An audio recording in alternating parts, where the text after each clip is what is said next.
Jorinde Keesmaat and Augusta Caso.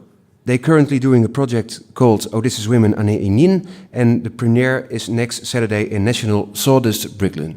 Please welcome. On our table, our Klankcafe table.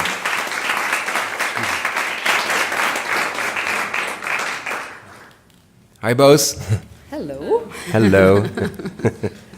So Jorinde. Yes. What's this project all about?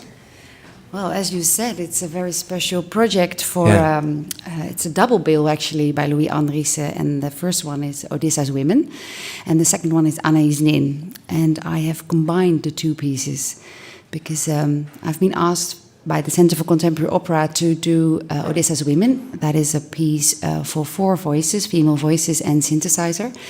And that was actually they asked me to do that, and I thought it's very interesting, but it's too short.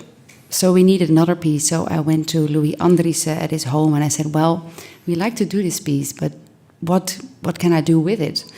And so he came up with Anaïs Nin, and that is a monodrama, sang by and played by Augusta Caso. Mm-hmm. And it's a monodrama with a small orchestra. So, yes, 2 pieces. 2 pieces. 1 evening. Well, it sounds very exciting, Phil. Excuse me? Yeah. It does. Yeah, it does. Yeah, I think it's a very exciting project. But how did you come up with the idea to combine it? Because it's, for me, very unusual. It is unusual. Yeah. I think it's the first time we do it. Well, I mean, Anaïs Nin is a very famous writer. Maybe you know that, but she's very known by her diaries. Yeah. And she was French, Danish, but she also lived in New York for quite a while.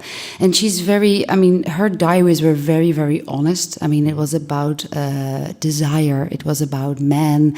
And of course, about the trauma, I think, that her father left her as a young child. And of course, she became famous because she had sex with her father, and she wanted to have sex with her father. It sounds heavy. Well, it's a heavy story. Yeah, Augusta, you're smiling now, but you're performing this role. It's fairly heavy, yes. Yeah. Please tell us, as a mezzo-soprano, how do you sing this story? Well, we've been... Sorry, but... Jorinde is really talking about the 2 pieces, created one story with the 2 pieces and taken these 4 characters, these like archetypes of women, mythological women, and put Anaïs Nin in and put them in Anaïs Nin. And so there's all these sort of character connections and lines that, and honestly, they've been helping me, like, because I'm on stage from the beginning through their whole opera, and then they stay on stage for most of mine and like support my story. And I sort of, not vocally, but comment on things that happen during their individual stories as well. And we kind of like build this energy together. So by the time we get to my opera, I'm like, great, guys, we're well on our way. But we've already like built this huge thing, so I don't have to start kind of from scratch, which would be a little scary because there's a lot to think about and talk about. Yeah, I understand. And did you invite Augusta or?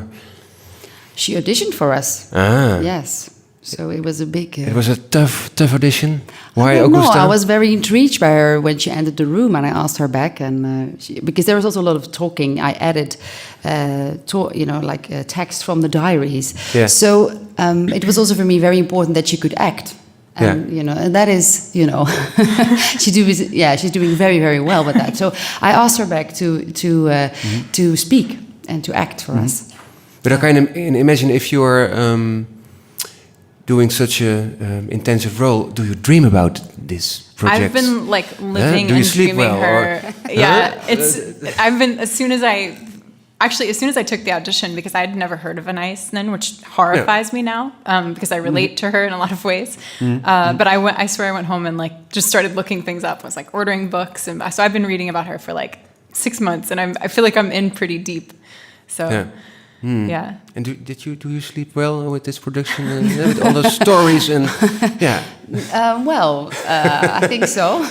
No, it's always I saw a beautiful trailer, but it was very heavy with a bath and a naked woman and yes, and blood I don't know if it's heavy, but it's just, I think it's a very honest honest production, and I really want to say something about how we actually, look at women today, and how we archetype women, and how that actually bothers us. And Anaïs Nin was a really, really free soul. I mean, my grandmother was really a fan of her because she was so open in her diaries. It was all about self-analysis, and it was all about desire.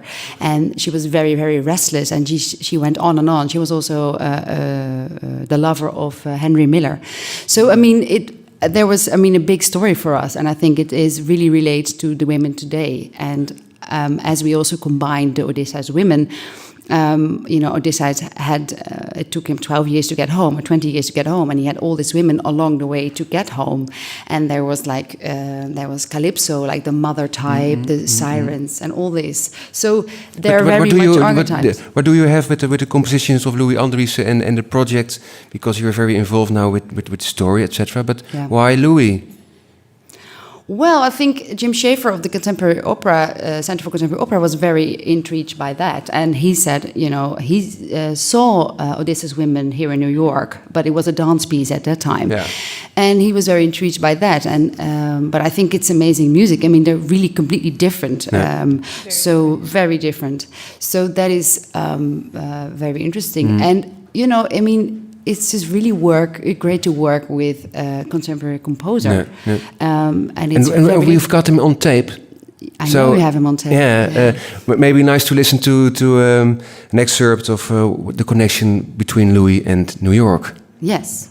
I think it all started by young composers who heard from an English young composer in Terror. This Andriessen is really very good, you should listen to that. That's the way it started. That was Steve Martland, who died much too young. And the young composers in New York which later became, not that time yet, it's a long time ago, very famous as the Bang on a Can people, you may call them. They have their own summer chorus now too. Enfin, and they became very good friends since that time. Also, when they started to come and live in Amsterdam, was Julie, and they have lived here for an whole winter. Not that they were students; we had conversations about composing and taste and things like that. Yeah, so it's a sort of kind of New York guy now, Phil. No, I'd say he's one of the major influences on New York composers of the last 20 years or so. And especially through Bang on a Can. What's Bang on a Can for the listeners? Bang on a Can is a musical organization that was founded by David Lang, Michael Gordon, and Julia Wolf about 30 years ago. And they originally had a week-long festival with several concerts, and they would always end the week with a marathon that would be a half a day or sometimes a whole day. And somewhere along the line, this would have been in the late maybe 80s, they started, they have their own ensemble. It's a sextet called the Bang on a Can All-Stars. And they started playing Louis' music. Yeah. And they were especially fond of the pieces I mentioned, Hoketus, Hout, De Snelheid. And it was almost like Louis Andriessen was a New York composer at that time. He was like, every year they would play more of his music. And now he's here again, because the premiere is now of the This Saturday. This Saturday, yeah. At 8 o'clock at National Sawdust. Okay, and National Sawdust is a very now hip center. Very hip. And why is it hip? So hip. Sawdust. Everyone who's playing there is super hip. Yeah? I don't know how. Do you have a better word than hip, or fresh, or? Well, it's like I think the space is a little different. Like, I think in New York right now, I don't really have any authority to talk about this except what I see, but I think that people are seeking new venues, different venues, just stuff that's just out of the ordinary, spaces, and it's real estate. Yeah, you can't afford a space in Manhattan. Okay, yeah. Okay. So, and Paula Prestini is a fundraising genius, and she managed to get, I think she had an initial outlay of something like $8 million to do National Sawdust. So there you got it, new music space. Okay, but next Saturday premiere, and you're gonna play a wonderful piece of it, because Het Klankcafé is also a lot of live music. Yeah. It's not always talking and talking. Yeah? So would you please tell something about it? What are you going to play? The piece itself is just about a little over 30 minutes of music, and then Jorinde has added some select text from Anaïs's diaries. So we're going to do a couple sections from it. We'll start with a little bit of text at the beginning. And then we'll transition into a section about Artaud, Antonin Artaud, who's from the Theatre of the Cruelty, a very famous actor who's in The Passion of Joan of Arc. And then we'll do Strange Days. It's a combination of all sort of sequences of the opera. Yeah, we're just going to kind of jump around and give you like a little taste of a few different musical themes and ideas and bits of the story. And on the piano you have... Jerome Tan. And Augusta Caso. Thanks, Jorinde Keesmaat, director. We're going to listen.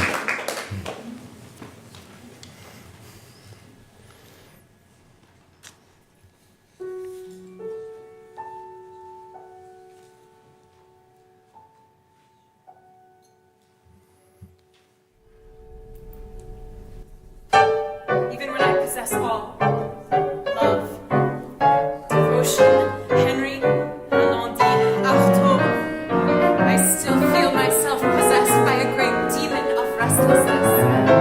I am rushing on, and I know I am going to cause suffering. All day I feel pushed. I cover pages and pages with my fever, with this superabundance of ecstasy. It's not enough. I have Henry, and I'm still hungry, still searching, still moving. I cannot stop moving. Arnaud will be a lucky man to escape real pain from me. His wisdom has saved him from a woman he does not know. The woman with sudden destructive impulses, sudden outbreaks. He knows the beautiful me, not the dangerous me. Only Henry knows the real me because he too is possessed.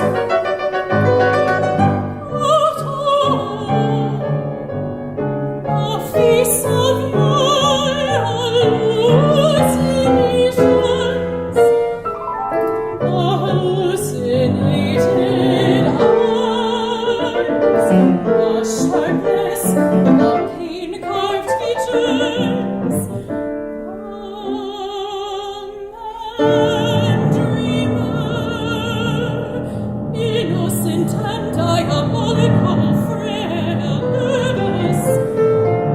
Je suis le de tous les surréalistes.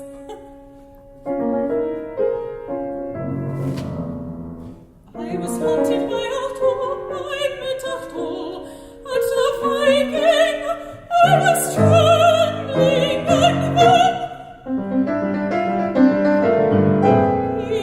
began a night of ecstasy. We left the cafe, we walked in a dream, in a frenzy, Artaud torturing himself with mad talk about eternity. Gone, gone, gone.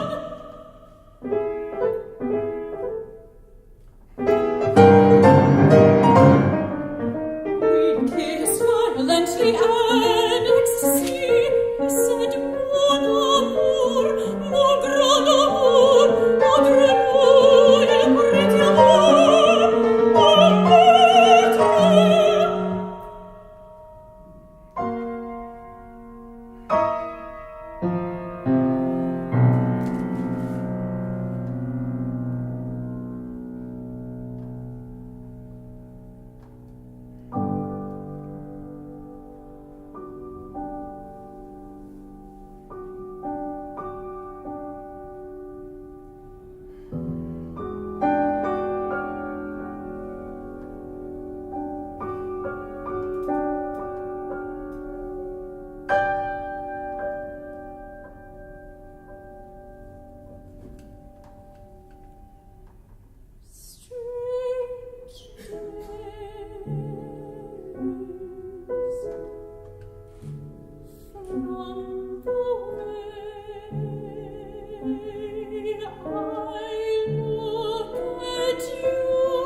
when Henry was asleep,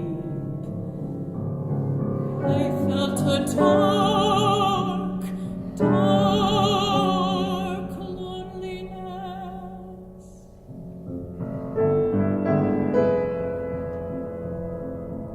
The noise at the door, as I went away, awakened him. Are you all right, Anais? I knelt to kiss him. But my despair like a bear, my despair like a bear, my despair.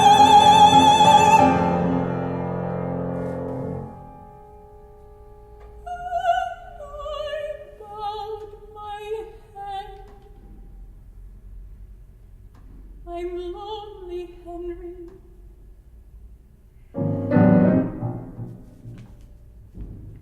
I'm lonely. I'm hungry. I'm so lonely, nobody can ever heal me. But Henry thought I was lonely for a few moments only, because he had gone to sleep.